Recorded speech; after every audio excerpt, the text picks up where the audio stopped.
পরমেশ্বর পরম পুরুষ পুরাতনী আগে চলে যাচ্ছে।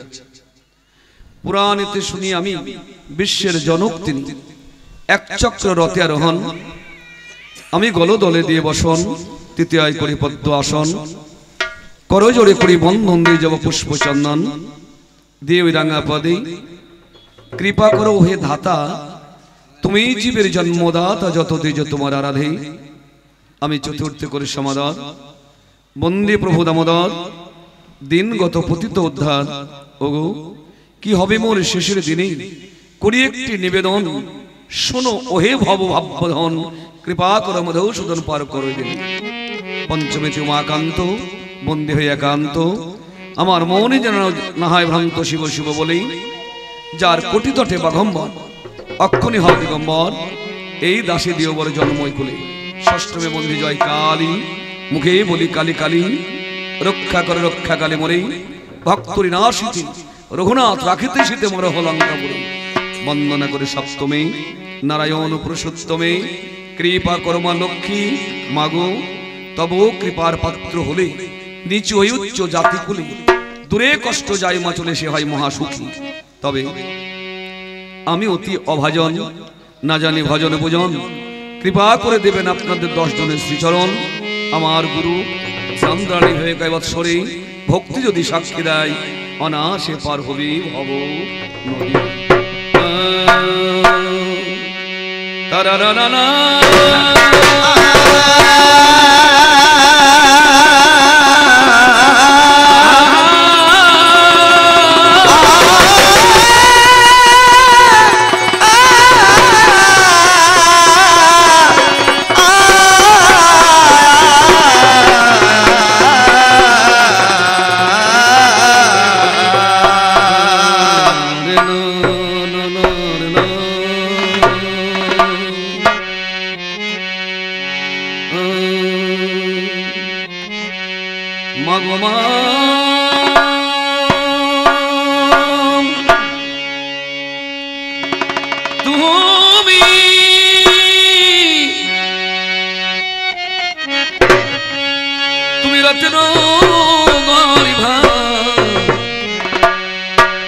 মায়া মানে মঙ্গ জননী মা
নমস্কার।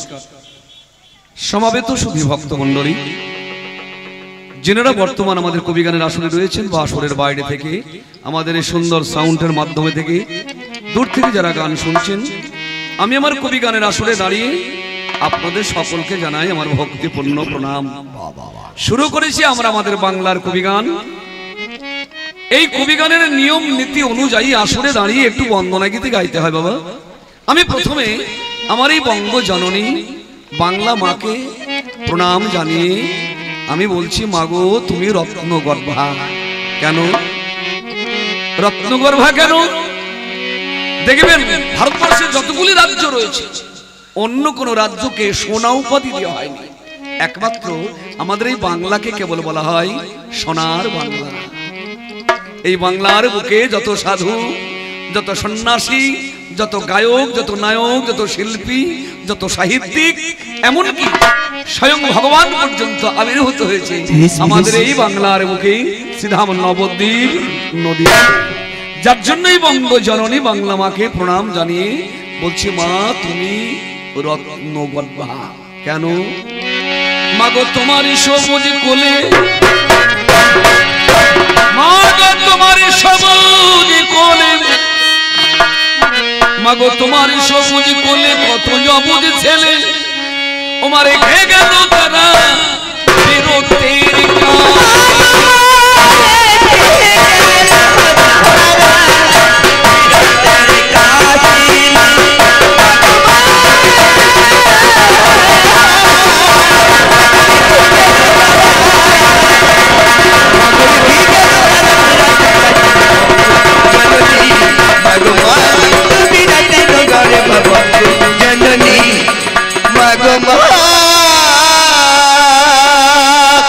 আমাদের এই বঙ্গ জননী বাংলা মাঝে রত্ন গর্ভা।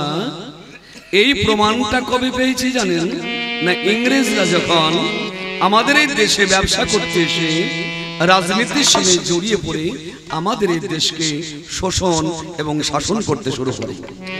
ইংরেজরা যে সময় আমাদের দেশে এসেছিল তখন আমাদের বাংলার নবাব ছিল নবাব সিরাজদৌল্লা, যার বাবার নাম জৈনুদ্দিন আহমেদ, যার মায়ের নাম আমিনা বেগম, যার নানা সাহেব ছিল আলিবর্দী খান। এই আলিবর্দী খান বড় আদরের নাতি নবাব সিরাজদৌল্লা ইংরেজদের ঔদ্ধত্য মেনে নিতে পারেননি, তাই ইংরেজদের সাথে প্রকাশ্যে যুদ্ধ ঘোষণা করেছিলেন 1757 সালে। যুদ্ধটা হয়েছিল 23শে জুন। নবাবের বহু সৈন্যবল থাকা সত্ত্বেও সেই যুদ্ধে নবাব জয়লাভ করতে পারেনি। কেন? না, কয়েকজন দেশদ্রোহীর জন্য। তার মধ্যে মূল ভূমিকা ছিল নবাব সিরাজদৌল্লার আপন পিসেমশাই মীর জাফর আলী খান। সেই মির্জাফরিতে পড়ে নবাব সেদিনকে পরাজিত হয়। পরাজিত নবাব রাতের অন্ধকারে প্রাণ দিয়ে পালাবার সময় মির্জাফরের পুত্র মিরনের নির্দেশে মোহাম্মদী বেগের হাতে খুন হয়েছিল বাংলার নবাব। দেশ চলে যায় ইংরেজদের হাতে। ইংরেজদের হাত থেকে দেশ ছিনিয়ে নেওয়ার জন্য সেদিনকে প্রথম সারিতে যারা ঝাঁপিয়ে পড়েছিল দেশ মাকে রক্ষা করার জন্য, তারা হচ্ছে আমার এই বাংলার সন্তান। যার জন্য এই বাংলা মাকে বলছি, মা তুমি রক্ষা করবে। কেন? ওই সমাসীন বিদেশে শাসকের আসনে, সমাসীন বিদেশে সেই শাসকের আসনে জর্জরিত দেশ শোষণের শাসনে মানু দমন পীড়নে, মানু দমন পীড়নে,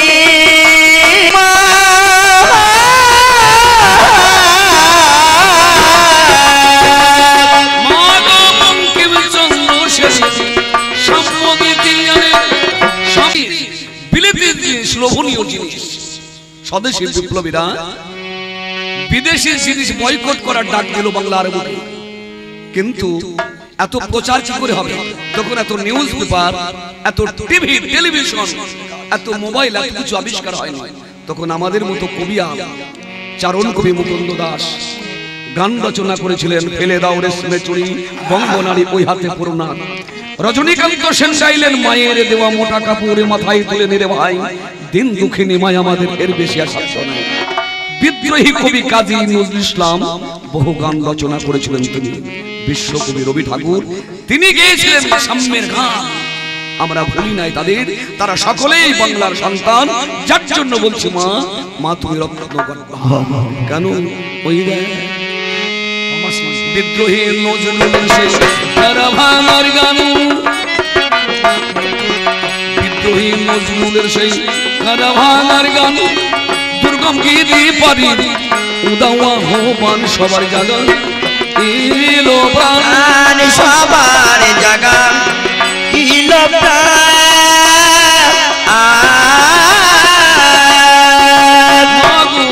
একলা চলার গানে বিশ্বকবির একলা চলার গানে বিশ্বকবির দান।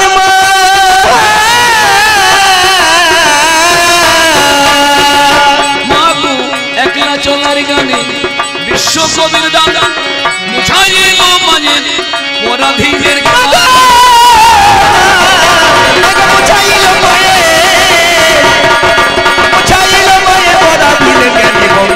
জননী মাগমা তুমি রাত্রি নগরে বঙ্গু জননী মাগমা। বিনয় বাদল দীনেশ মাস্টার দাস সূর্য সেন প্রীতিলতা ওয়াদ্দার জ্যোৎস্না দত্ত বাণী ঘোষ মাতঙ্গিনী হাজরা আমরা সকলের কথা ভুলে গেলেও বাংলার সেই নির্ভীক সন্তান বাংলা মায়ের সেই দামাল ছিলেন নামদার ক্ষুদিরাম বসু। কলকাতার অত্যাচারী ম্যাজিস্ট্রেট নামদার কিংসফোর্ড তাকে মারার দায়িত্ব নিয়েছিল ক্ষুদিরাম এবং প্রফুল্ল চাকি। যে রাস্তা দিয়ে যে গাড়িতে করে কিংসফোর্ড যাওয়া আসা করত সেই রাস্তার মোড়ে বোমা নিয়ে তৈরি হয়েছিল ক্ষুদিরাম এবং সঙ্গে রেখেছিল প্রফুল্ল চাকিকে। দুর্ভাগ্য কয়েকটা দিন আগেই বদলে নিয়ে মুজাফফরনগরে চলে যায় কিংসফোর্ড। খবরটা ক্ষুদিরাম জানতো না। সেদিন যে গাড়িতে কিংসফোর্ড আসবার কথা সেই গাড়িতে আসছিল মিসেস কেনেডি এবং তার সঙ্গে তার ছোট্ট মেয়ে। ক্ষুদিরাম ভুল করে সেই গাড়িতেই বোমা নিক্ষেপ করে। ক্ষুদিরামের বোমার আঘাতে মিসেস কেনেডি এবং তার শিশুকন্যার মৃত্যু হয়। প্রফুল্ল চাকি আত্মহত্যা করল। ক্ষুদিরাম পালালো, কিন্তু কয়েকটা দিন ধরা পড়ে গেল। কয়েকদিন পরেই ধরা পড়ল ভাগলপুর স্টেশনে একটা খাবারের দোকানে। ক্ষুদিরামের ইংরেজদের বিচারে ফাঁসির নির্দেশ হয়েছে। ক্ষুদিরামের যেদিনকে ফাঁসি হবে লক্ষ লক্ষ বাঙালিরা খুব কেঁদেছিল, কিন্তু ক্ষুদিরাম সেদিন মুক্ত কণ্ঠে ফাঁসির মঞ্চে দাঁড়িয়ে বলেছিল, হে বঙ্গবাসী, আমার জন্য তোমরা ভেবো না, আমি আবার এই মাটিতে জন্ম নেব।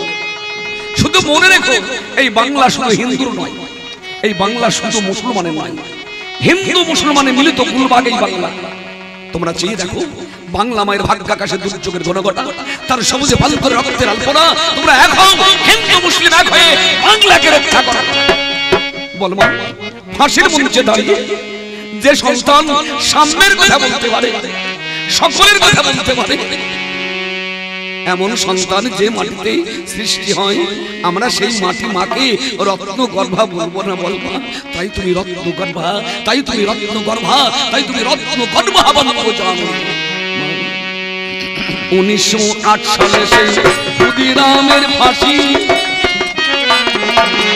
1908 সালে সেই ক্ষুদিরামের ফাঁসি, সকল উন্নয়নে দেখলো ভারতবাসী মুখে তার হাসি, দেখলো মুখে তার হাসি।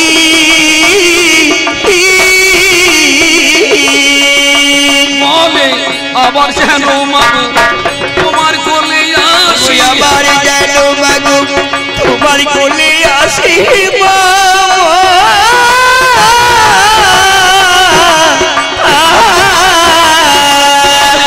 আবার যেন মাগো তোমার কোলে আসি, আওয়াজ শুনে আজ করুন যদি শোনে,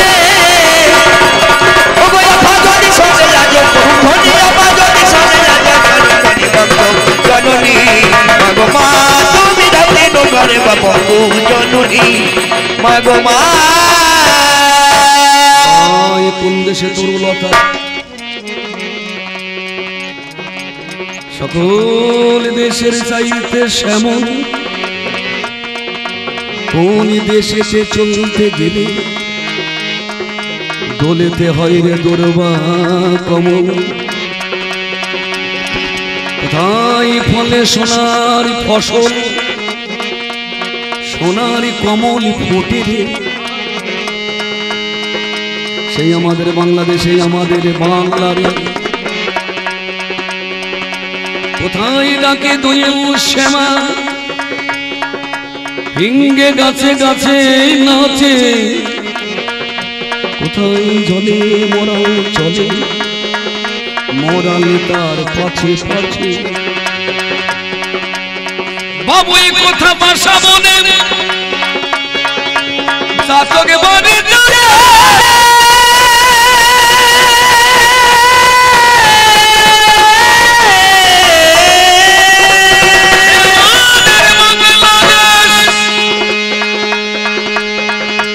আমাদের মহিলারে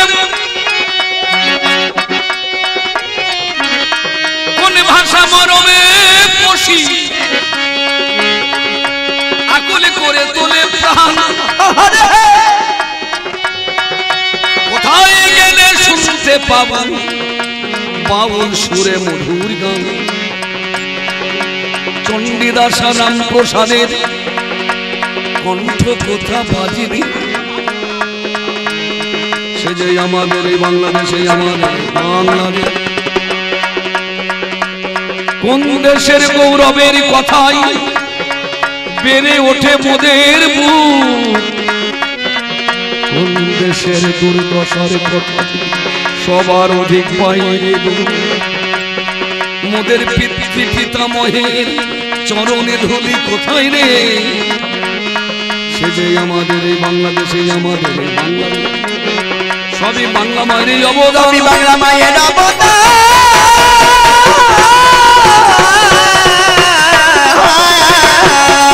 সবই বাংলা মায়ের অবদান বাংলা মায়ের অবদান আমাদের এই কবি গান বাংলা মায়ের অবদান আমাদের এই কবি গান বাংলা মায়ের অবদান নাই কোনো জাতির বিধান বাংলা মায়ের অবদান মাঝে মিলন মহান বাংলা মায়ের অবদান শুনবে হিন্দু কি মুসলমান বাংলা মায়ের অবদান দুটি সন্তান বাংলা মায়ের অবদান বাংলার দুটি সন্তান বাংলা মায়ের বিশ্ব বিনার সকল তবে ও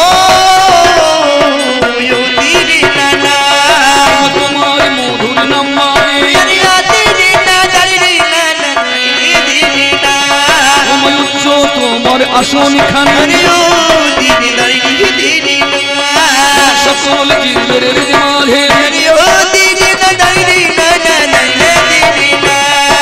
গগন তোমার ভুবন শরীর তোমার আমি অধম সাধিতে নাই তোমার এই যে বিপুল কাজ আমি ভজন জানি না তোর সাধনী জানি না তন্ত্র মন্ত্র নাই জানা তুমি কৃপা করো মা জননী করো মোরে করু তোর নাম নিয়ে দাঁড়ালাম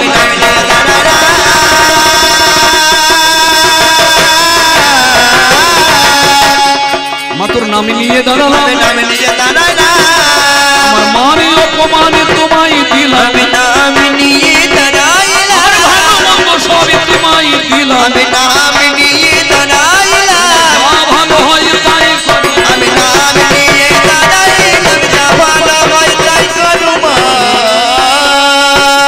এমন সাধু গুরু বৈষ্ণবের চরণ শিরে ধরি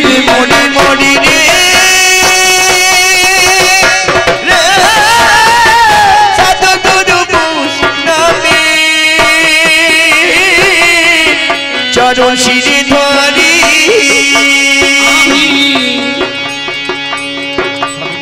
সাধু গুরু বৈষ্ণবের চরণ শিরে ধরি মনি মনি রে সাধু গুরু বৈষ্ণবে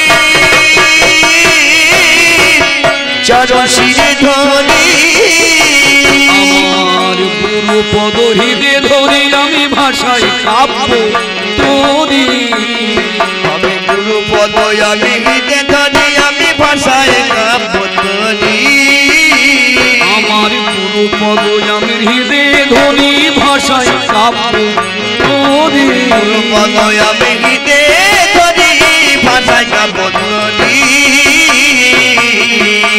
আমার গুরু নামে ভাষায় কাব্য তোরি আমার গুরুর নামে ভাষায় কাব্য তোরি আমার গুরুর নামে ভাষায় কাব্য তোরি আমার গুরুর নামে ভাষায় কাব্য তোরি দেখো জানো গুরু ডোবে না তোরি আমার গুরুর নামে ভাষায় কাব্য তোরি দেখো জানো গুরু ডোবে না তোরি আমার গুরুর নামে ভাষায় কাব্য তরি বদন ভরে সবে বলুন হরি গুরুর নামে ভাষায় কাব্য তরি বদন ভরে বলুন হরি গুরুর নামে ভাষায় কাব্য তরি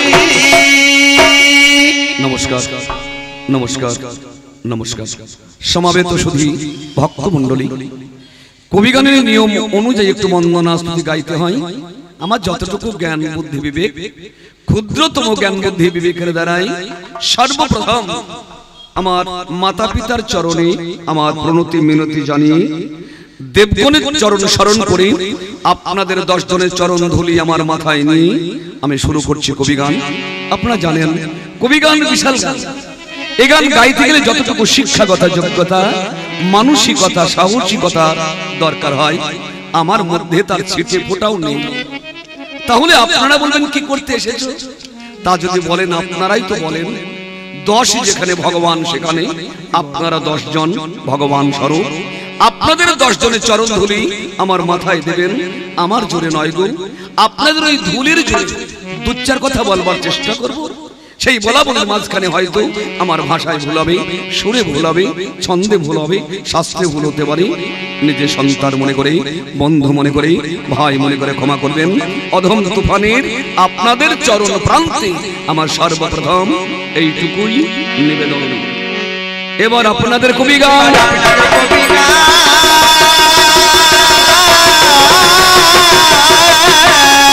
এবার আপনাদের কবিগান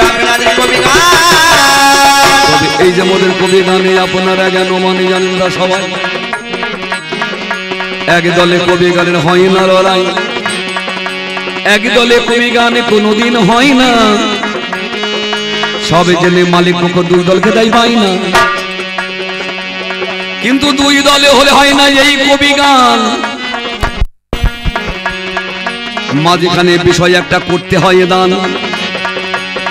যেমন ফুটবলে খেলা হয় মাঠেরই মাঝারে, সেই খেলা দেখতে মানুষ গিয়ে ভিড় করে। দেখবেন 2 দিকে 2টো দল, মাঝখানে একটা বল, 2 দলে মারে, যার যেমন খেলার কায়দা গোল করতে পারে। দল যদি 2টো হয় বল 2টো নয়, 2 দলে 1 দলে খেলা করে ভাই। আমাদের কবি গানে 2 দল, বিষয় রূপা বল, যার যেমন খেলার কায়দা করিয়া কৌশল। বিষয় রূপ যেটা 2 জন নিয়ে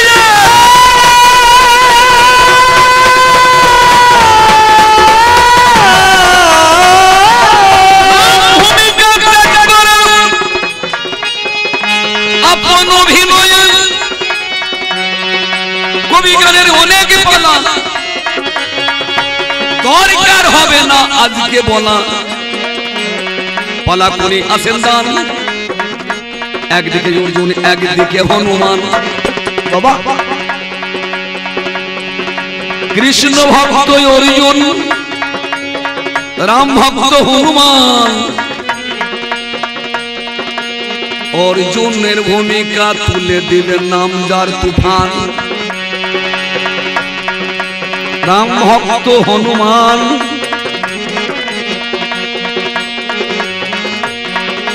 দেখলেন বিচার করে সারে যোগী অমর হন, শাস্ত্রের বিচার আমার সত্যিও শোনক দাদা, যিনি শোনক পান ওনাকে দেখে শুনে পছন্দ করে দিয়েছে হনুমান। আমায় অর্জুনে সাজালে,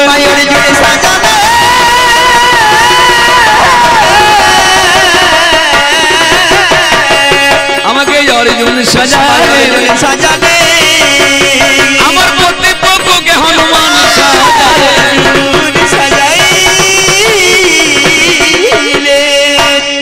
তাহলে আজকে কবি গানের যে বিষয়, একদিকে অর্জুন আর একদিকে হনুমান। রাম ভক্ত হনুমান আর কৃষ্ণ ভক্ত অর্জুন। একখানি হচ্ছে মহাকাব্য রামায়ণ, আর আরেকটা হলো মহাকাব্য মহাভারত। এক পালা গানে 2খানি মহাকাব্যের কাহিনী আপনারা শুনতে পাবেন। যিনি এই পালা দিয়েছেন তিনি খুব চতুর। আমাদের দুখানি মহাকাব্য আর এক পালা কবি গান দিয়ে সেই দুখানি মহাকাব্যের গল্প আপনারা শুনতে চলেছেন।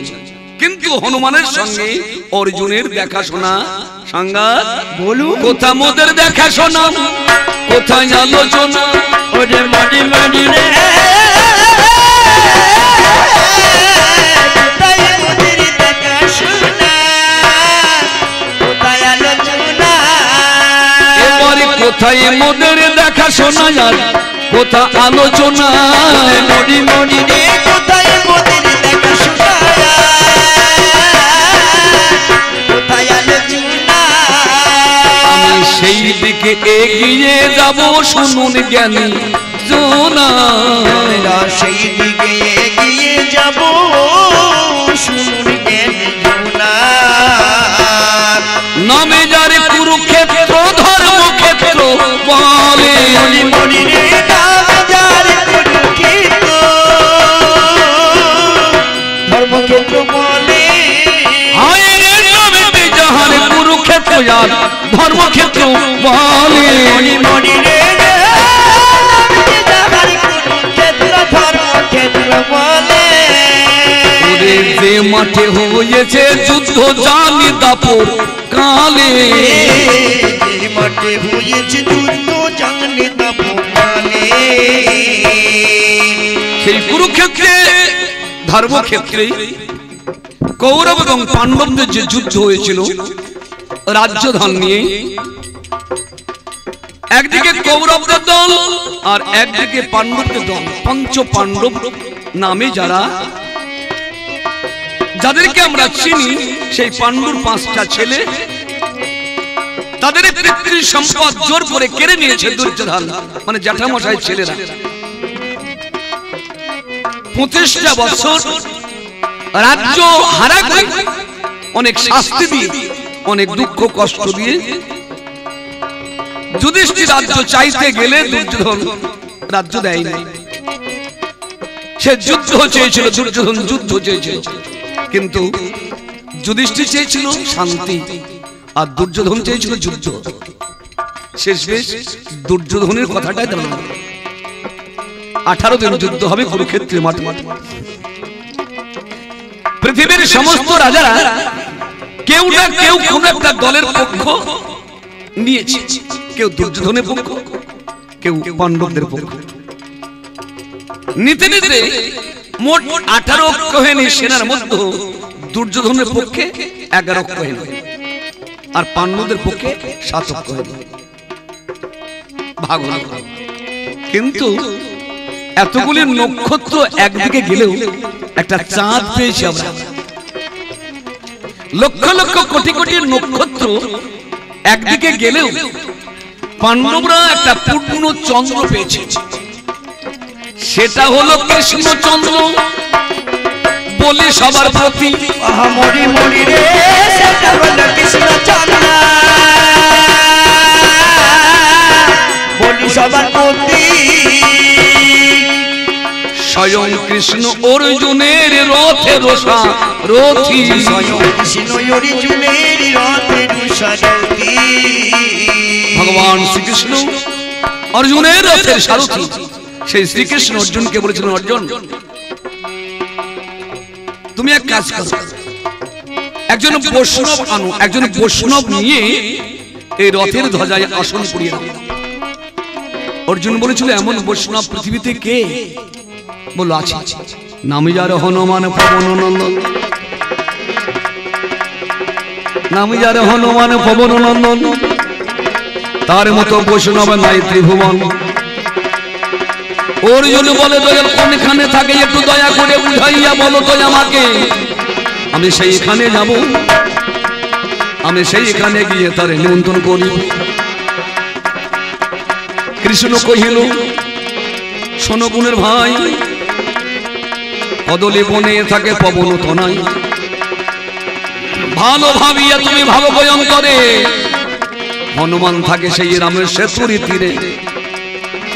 কথা শুনিয়া অর্জুন গমন করিল, রামেশ্বরে সেতুর ধারে যত্ন দাঁড়াইল। রাস্তা দিয়ে অর্জুন যখন যাই রে ভাই, দেখে রাস্তার উপর হনুমান অমনি শুয়ে রয়। প্রথমেতেই অর্জুনে চিনিতে পারে না, তারে করে আলোচনা। হনুমানকে কয়, দয়া করে রাস্তা ছাড়ো গো আমায়।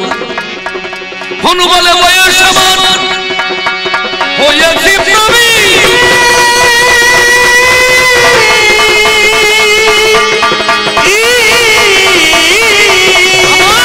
আমার শরীরে ওঠা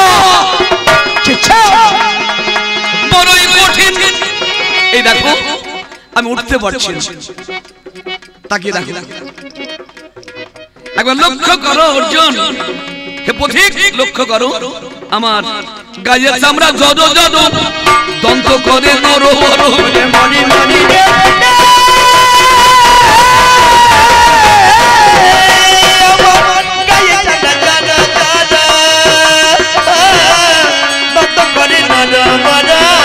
আমার গায়ের চামড়া জড় জড়, দন্ত করে নরো বড়। মনি মনি রে আমার গায়ের চামড়া দন্ত করে নরো বড়। উঠিবার শক্তি নাই দেহেতে, উঠিবার শক্তি নাই দেহেতে। একবার পারো যদি মোরে তুলে ধরো, পারো যদি মনে তুলে ধরো, একবার পারো যদি মোরে তুলে ধরো, পারো যদি মনে তুলে হে ধরো, পথিক আমার কথাটি ধরো। পারো যদি মনে তুলে ধরো, পথিক আমার কথা ধরো, পারো যদি আমায় তুলে ধরো। আমি অর্জুন ওটাকে তোলার চেষ্টা করছি, লেজ ধরে টেনে টুনে বাবা হাঁপিয়ে গেছে, তুলতে পারলাম না। মহাভার ধারণ করেছে হনুমান, মহাভার। তখন হনুমান উঠে বলল, তুমি কে?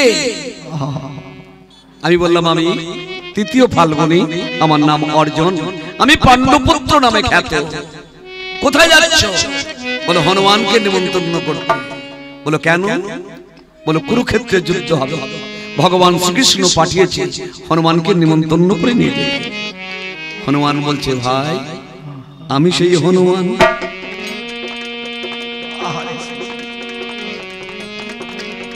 আমি কুরুক্ষেত্রে যাব, তোমাদের ধর্মযুদ্ধ নয়নে হেরিব।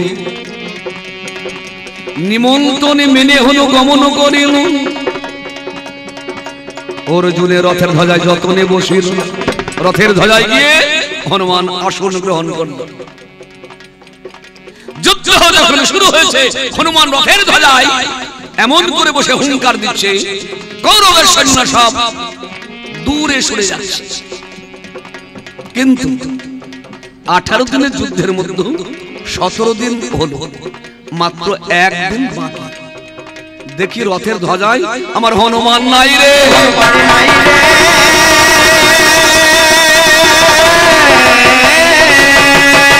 দেখি হনুমানে নাই রে,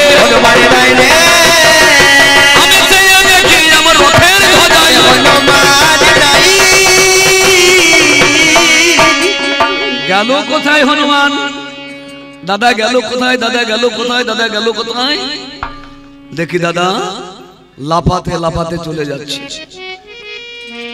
সম্মুখে গিয়ে অর্জুন দাঁড়িয়ে, দাদা তুমি যেও না, দাদা তুমি যেও না, দাদা তুমি যেও না, দাদা তুমি যেও না, পদে পদে তোমায় করি গো মানা, দাদা তুমি যেও না, বাড়ি বাড়ি তোমায় করি গো মানা, দাদা তুমি যেও না। রাগ লাগে, বললাম কি হলো, কি এত রাগ কিসে?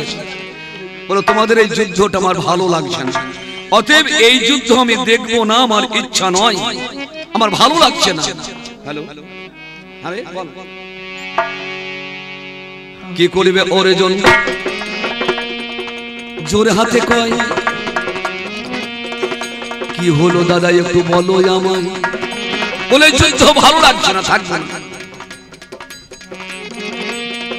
হনুমান যে কি বলতে চাচ্ছে সেটা আমার মুখ দিয়ে বলা চাইতে, একজন তো হনুমানের ভূমিকা রয়েছে নাকি, তিনি বলবেন কেন চলে যাচ্ছে। আমার প্রথম জিজ্ঞাসা থাকে, দাদা যুদ্ধটা একদিন বাকি থাকতে তুমি চলে যাচ্ছ কেন?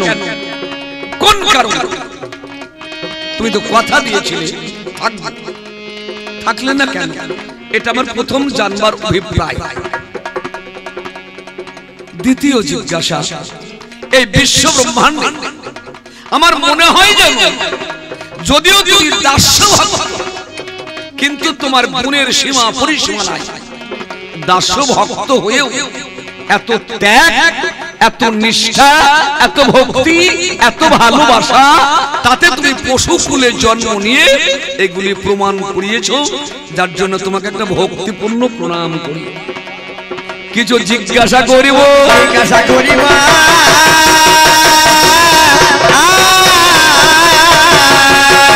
জিজ্ঞাসা করিব, জিজ্ঞাসা করিব আমার দাদার কাছে জেনে লো, আমি জিজ্ঞাসা করি।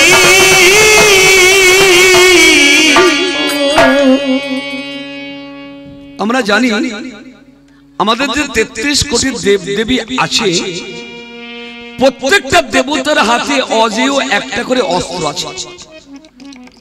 তার মধ্যে মারাত্মক অস্ত্র হচ্ছে শিবের হাতে ত্রিশূল আর নারায়ণের হাতের সুদর্শন।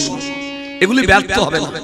শিবের ত্রিশূল ব্যর্থ হবে না, আর নারায়ণের সুদর্শন ব্যর্থ হবে না। দাদা হনুমান একবার ত্রেতা যুগে সীতার খবর আনতে গিয়ে সীতা 3টে ফল দিয়েছিল, আম। একটা সীতা বলেছিল একটা তুমি খেও, একটা লক্ষণকে দিও, আর একটা আমার পতি দেবতা রামচন্দ্রকে দিও। কি করিবে হনুমান? তারে না তারে না তারে না তারে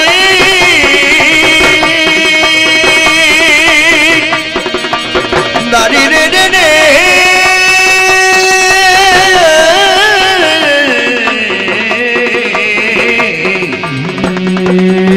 হনুমান আম 3টে নিয়ে সাগরের তীরে দাঁড়িয়ে প্রথমে নিজের আমটা খেয়েছে, নিজের আম। এই প্রথম খাওয়া হনুমানের প্রথম, কারণ আমাদের ভারতবর্ষে আম সৃষ্টি তখন হয়নি, আম তখন ভারতবর্ষে হয়নি, এই প্রথম খেল। এত মিঠা ফল, আমরা তো আমকে অমৃতই বলি। ভাবলো না লক্ষণটাও খেয়ে নিয়ে, ওটাও খেয়ে নিয়েছে। আর একটা রামে লাভ দিতে যাচ্ছে, পার হতে যাবে, ভাবছেন না এ আর নিয়ে গিয়ে লাভ নেই বলে রামেরটা যেমন খেয়েছে, আর আটিটা গলায় আটকিয়ে গেছে। কাঁদিতে কাঁদিতে হল, সীতার কাছে গেল। বুদ্ধিমতী সীতা মা বুঝিতে পারে, দাঁড়াইল যক্ষসাথে গলে যেমন দিল হাত। আটি গেল নিচে, হনু গেল বেঁচে। বল বল হনুমান কি তোর হয়েছে? সমস্ত কথা হনুমান বলল। আমার এই জায়গায় জিজ্ঞাসা, আমের আঠি যেদিন বেঁধেছিল সীতা নামিয়েছিল, হনুমান একদিন সুদর্শন চক্র গিলে ফেলেছিল, সুদর্শন চক্র হাকুরে গিলে ফেলেছিল। তাহলে আমের আঠি নামিয়েছিল সীতা, সুদর্শন যেদিনকে গিলেছিল সেদিন কে নামিয়েছিল? আঠিটা মা নামাতে পারে, কিন্তু সুদর্শন কেন গিলেছে? ওঠে নাই আম, কিন্তু সুদর্শন গিলেছিল কি করে? অনেকদিন থেকে ভাবি দাদাকে শুধাও, আকাশায় দেখাই হয় না দাদার সঙ্গে, আজকে একটু দেখা হয়েছে, তাই জিজ্ঞাসা রইল, জিজ্ঞাসা রইল।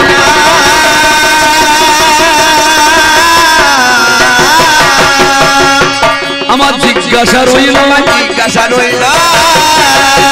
তুমি আমার কাছে ভুলে বলো জিজ্ঞাসা রইল। সঙ্গা বলুন বলুন। আর এক কথা তোমার কাছে জানতে চাইব আম। ওরে মনে মনে রে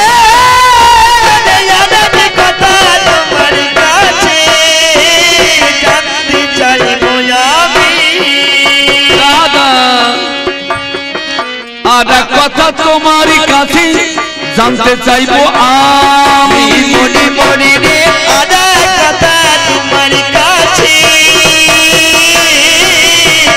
জানতে চাইবো আমি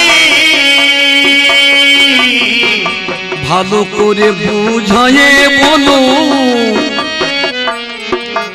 ও গো দাদা তুমি আমায় ভালো করে বুঝায়ে বলো ও গো দাদা তুমি আমার হনুমান দাদা হনুমানের মতো সন্ন্যাসী কেউ নেই গো হনুমান ব্রহ্মচর্য পুরুষ ওর কোনদিন জীবনে ব্রহ্মের এক বিন্দু পতন হয়নি ব্রহ্মের পতন হয়নি তাহলে যে গাছের বীজ মাটিতে পড়েনি যে গাছের ডাল হতে চারা গজায় না তাহলে পৃথিবীতে সেই গাছ একটাই আর গাছ হবে না দাদা তুমি বিয়ে করোনি ছেলে হয়নি ব্রহ্মের ক্ষতি হয়নি এই জগতে তো হনুমান আসলো কোথায় থেকে ঠিক কারে দাঁড়াই এরা এসেছে কারে দাদা এরা এসেছে কারে দাঁড়াই এরা এসেছে কারে দাদা এরা এসেছে বলো বলো দাদা আমার কাছে দাদা এসেছে বলো বলো দাদা আমার কাছে কারে দাদা এরা এসেছে এই গেল তোমার কাছে আর জিজ্ঞাসন কারে নাতা নানা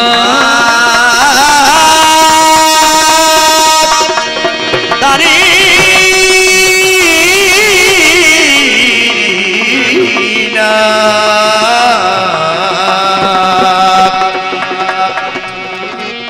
আমাদের সনাতন ধর্মে এক একটা সম্প্রদায়ের এক এক রকম বিধান যারা শাস্ত্র তারা কালী পূজা করে কোন কোন শাস্ত্র বলি দেয় কেউ কেউ বলির ধার ধারে না ঠাকুর রামকৃষ্ণ কালী পূজা করতেন কিন্তু তিনি বলির বিরোধী যোগ অবতার বাবা পাগলা তিনি বলির বিরোধিতা করতেন আমাদের মধ্যে অনেক কালী পূজা করে বলি দেয় কিন্তু আমাদের সনাতন ধর্মে যারা বৈষ্ণব এরা কিন্তু কেউ বলি দেয় না বলির বিরোধিতা করে বলির ধারে কাছে নেই আমরা বৈষ্ণব কাদের বলি যারা কৃষ্ণ ভক্ত রাম ভক্ত বিষ্ণু ভক্ত এক কথায় যারা বিষ্ণুর পূজারী আমরা তাদেরকে বৈষ্ণব বলি হনুমান কিন্তু বৈষ্ণব উনি বিষ্ণুর পূজারী রামায়ণে প্রমাণ আছে হনুমানের সেবা দিয়েছিল বৈষ্ণব জ্ঞানী রাবণের সহধর্মিণী মন্দাদন্তী আচ্ছা তাহলে বৈষ্ণব তো বলি দেয় না পাতালে ভদ্রকালীর দ্বারে নাম যার মহিরাব হনু খড়গুনি হাতে হনুমানে বলি দিল জানি 10 লাখ বলো নর বলি দিলে কেন এটা কোন বিধানে তুমি বৈষ্ণব হয়েও মায়ের দ্বারে নর বলি দিলে যদিও সে রাক্ষস কিন্তু শুধু মনুষ্য না তার গোত্রটা হচ্ছে রাক্ষস মায়ের কাছে এই বলি দিলে কেন জীব হত্যা করলে কেন তুমি তো বৈষ্ণব এটা বৈষ্ণব হয়ে কোন বিধান অনুযায়ী এই বলি করতে পারে মহামান্য জন আদালত আমি আমার দাদাকে খুব ভক্তি করি দাদাকে খুব শ্রদ্ধা করি আমার দাদা তো তাতে আমি নিমন্ত্রণ করে নিয়ে এসেছি উনি আমার অতিথি আমি চাইবো না ওর ক্ষতি ওর এক নাম মারুতি আমি এইখানে রাখলাম আমি এখানে রাখলাম আমি এইখানে রাখলাম এখানে রাখলাম আমি ছেলে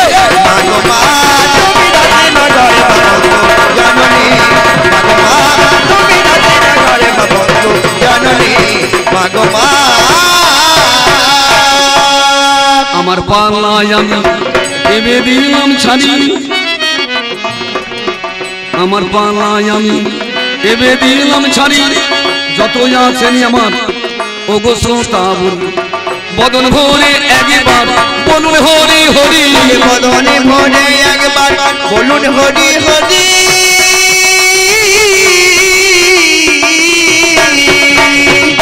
মায়েরা উলুর ধ্বনি দেবেন উলুর ধ্বনি দেবেন ওই মা অন্ধকার তো একটা ও মা ওইটুকু শুনি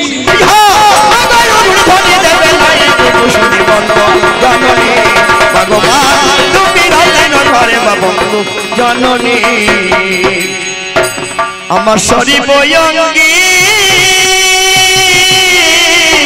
লিখে দিও কৃষ্ণ কৃষ্ণ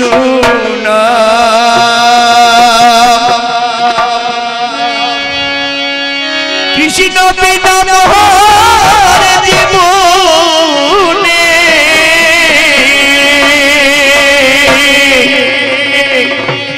কি আর আছে না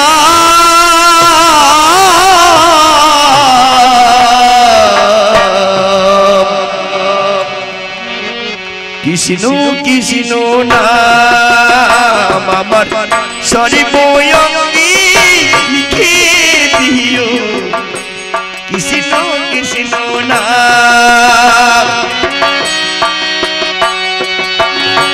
কৃষ্ণ বিনা মোর জীবনে কৃষ্ণ বিনা মোর জীবনে কি আর আছে না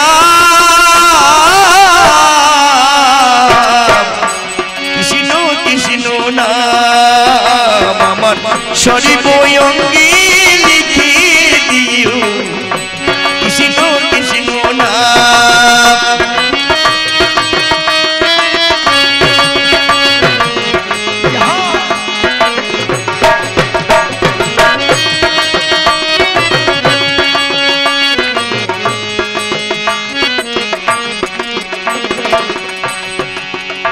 আমি যেদিন মায়ের গর্ভে ছিলাম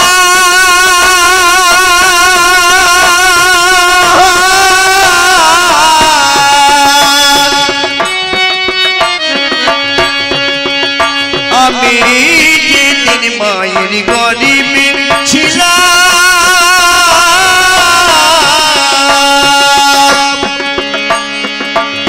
সেদিন তোমায়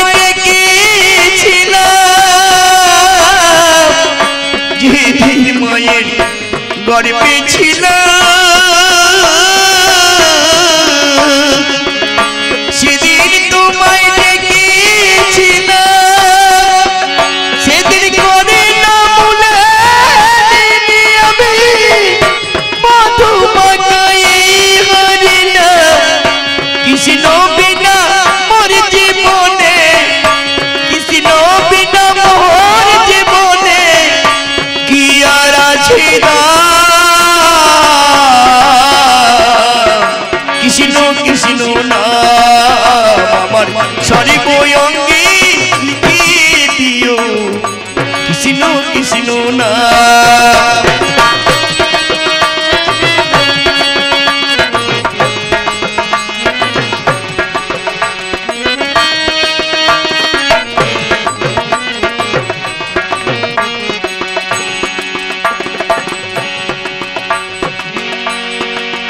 আমার নাম বলি দিও অঙ্গে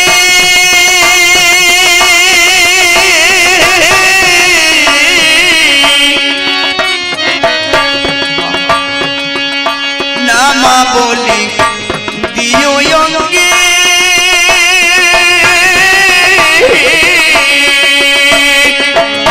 তিলক মালা তারির সঙ্গে আমার নাম বলি দিও অঙ্গে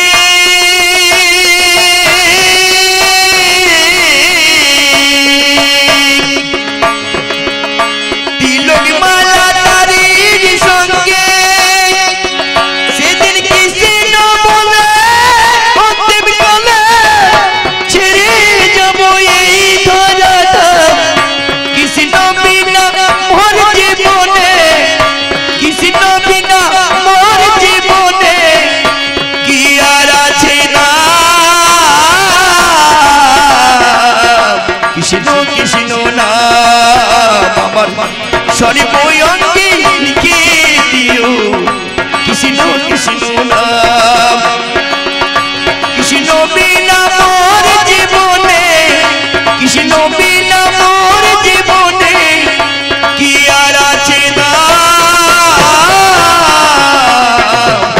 কৃষ্ণ কৃষ্ণ নাম আমার সর্বঙ্গে লিখে দিও কৃষ্ণ কৃষ্ণ নাম কৃষ্ণ কৃষ্ণ নাম কৃষ্ণ কৃষ্ণ নাম